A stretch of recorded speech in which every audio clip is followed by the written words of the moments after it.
And so Doctor Who's worst series has come to an end, and it went out with more of a whimper than a bang. At least they left identity politics out of this episode, probably because they ran out of ideas after the last two abominations. I guess it's time for a slow hand clap, kind of like congratulating a child that has decided to stop putting shit in their mouth. Don't worry though, NPCs, I'm sure we'll be back to racist and sexist Doctor Who soon enough, on January 1st probably. So, as our grand series finale, we have the Battle of Ranskoor av Kolos, written by our brilliant showrunner Chibs. The gang land on Ranskoor av Kolos, stupid name, a planet with a psychic field that changes your perception of reality. There seems to be some projection here as this perfectly describes Series 11 and the BBC, who are stuck in their own little loop of how they think reality should be. The Doctor gives her friends neurobalancers to counteract the effects. Is there any way we could give this to Whittaker, Chibnall, and the BBC? Maybe then they would stop shoveling NPC crap down our throats. Actually, never mind. Even the neurobalancers probably couldn't get past that field. They run into Paltraki, played by Mark Addy, and I'm going to stop the summary here for a minute. The two best performances by far in this episode were Addy and Bradley Walsh. Addy was brilliant at portraying the horror of the situation, and Walsh brought Graham's character to a new level. Walsh has been one of the only bright spots this series, and his grief and anger in this episode as a result of the death of Grace at the hands of the Tooth Monster was exceptional. Why do I bring this up? What's the common denominator between these two actors? The answer should be obvious. Neither of them were cast because of the BBC diversity and inclusion strategy. They were cast despite of it. This is what happens when an actor is cast on merit and not by category. Does this mean I'm saying that only white males should be cast? Hell no. There have been many excellent female and non-white actors cast in Doctor Who back in the good old days. They were cast because they were best for the role, not because of their demographic representation. This stuck out to me probably more than anything in this episode, and these two were the only good things about this episode. It's all downhill from there. With no build-up other than bringing back the villain from the series premiere, Chibnall has provided us with an impressively lackluster episode that steals elements from the pirate planet and the stolen Earth. It looks like Chibnall has decided that his Tooth Monster is the big bad for his disastrous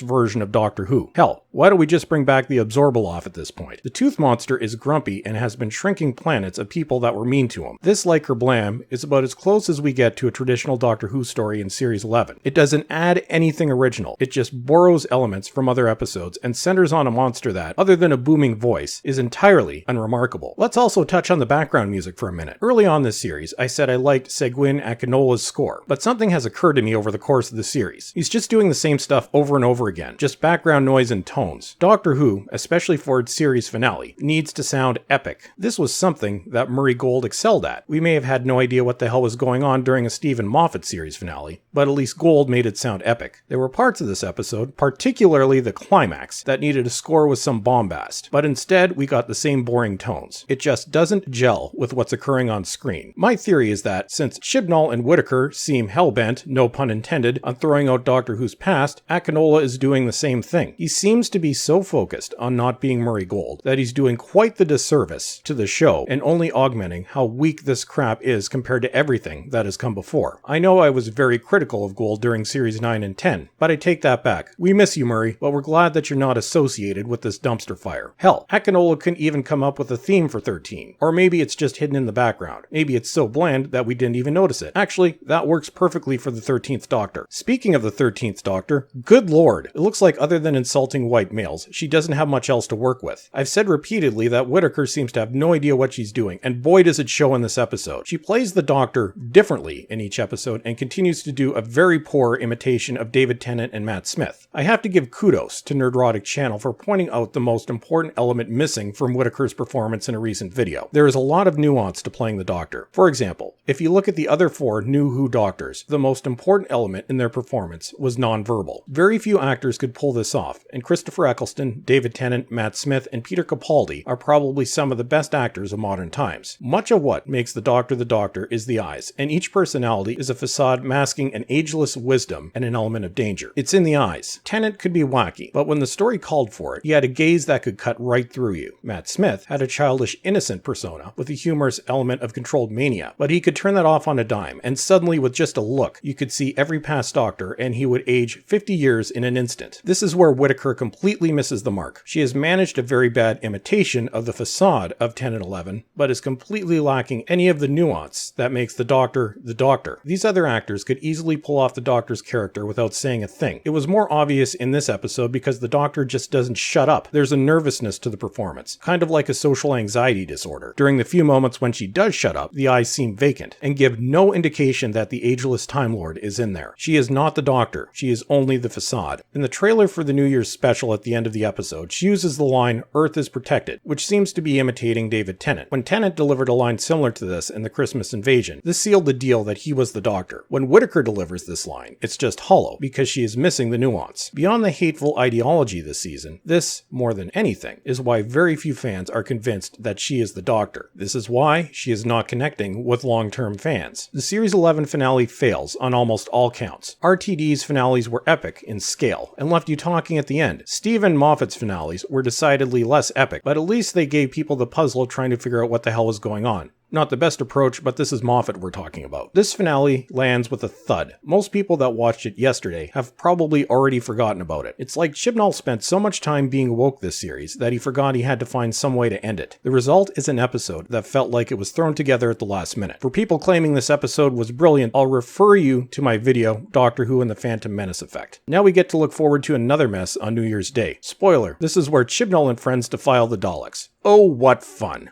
And that's it for today. Don't forget to subscribe and follow me on Twitter. And as always, everyone, thank you for watching, and have a great day.